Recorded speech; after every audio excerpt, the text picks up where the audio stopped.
Isa na namang kwento ang ating mapapakinggan mula sa ating kababayan. Dito lang yan sa Radio D.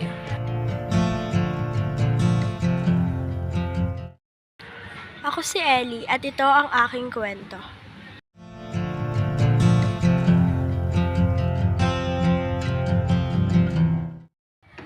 Yes, natanggap ako sa trabaho ko.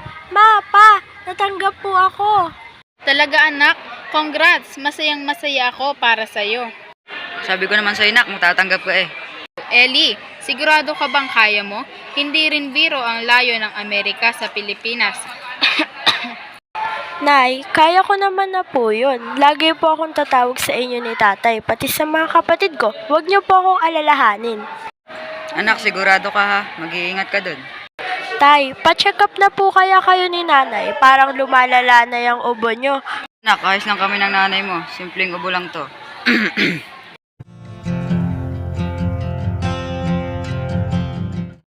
Nay, tay, aalis na po ako. Mag-iingat po kayo dito. Sagutin niyo po yung mga tawag ko, ha? Oo anak, ikaw din, mag-iingat ka ha.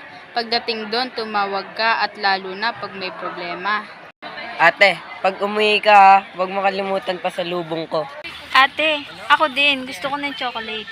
Oo ba? Basta mag-aaral kayo ng mabuti. Huwag magpapasaway kila nanay at tatay.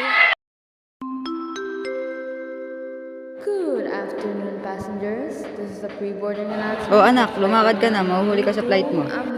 Sige po, tay. Nay, aalis na po ako. Lara, Jacob, mamimiss ko kayo.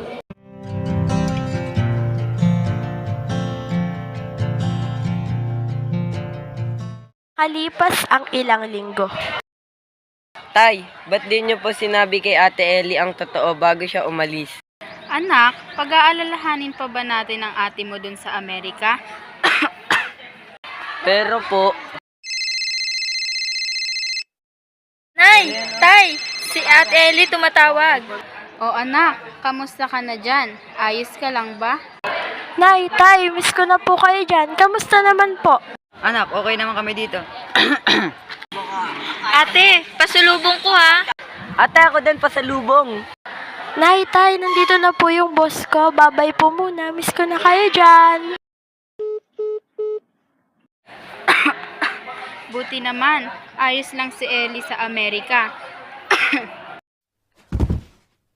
Tay, si nanay. Kuya, si tatay. Nay, tay, mga kapitbahay, tulungan niyo po kami. Hala, ano nangyari kila Beth at Samuel? Tatawag na ako ng ambulance.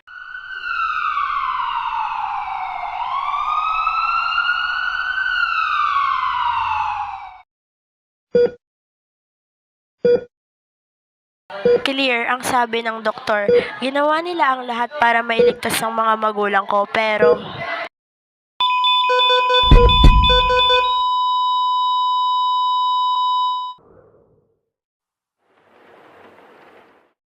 Nakikiramay lang po kami. Kuya, ang daya naman nila nanay at tatay. Malapit na ang graduation ko, di man lang nila naintay.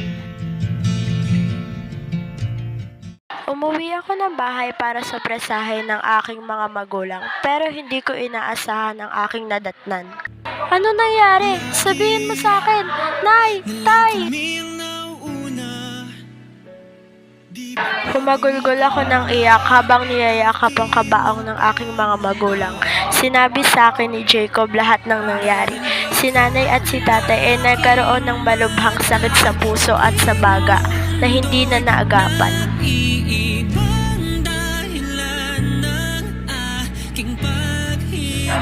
Nay, tay, bakit hindi niyo po sa akin sinabi? Bakit inilihim niyo po sa akin? Sana naagapan pa po natin yung sakit niyo. Bakit hindi niyo ako tinawagan tungkol sa kalagayan niyo? Nay, tay, bakit po?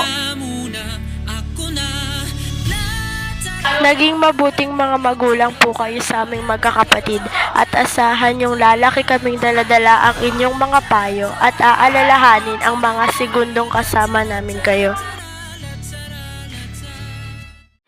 Talaga namang nakakaantig ng damdamin ang may binahaging istorya ni Ellie.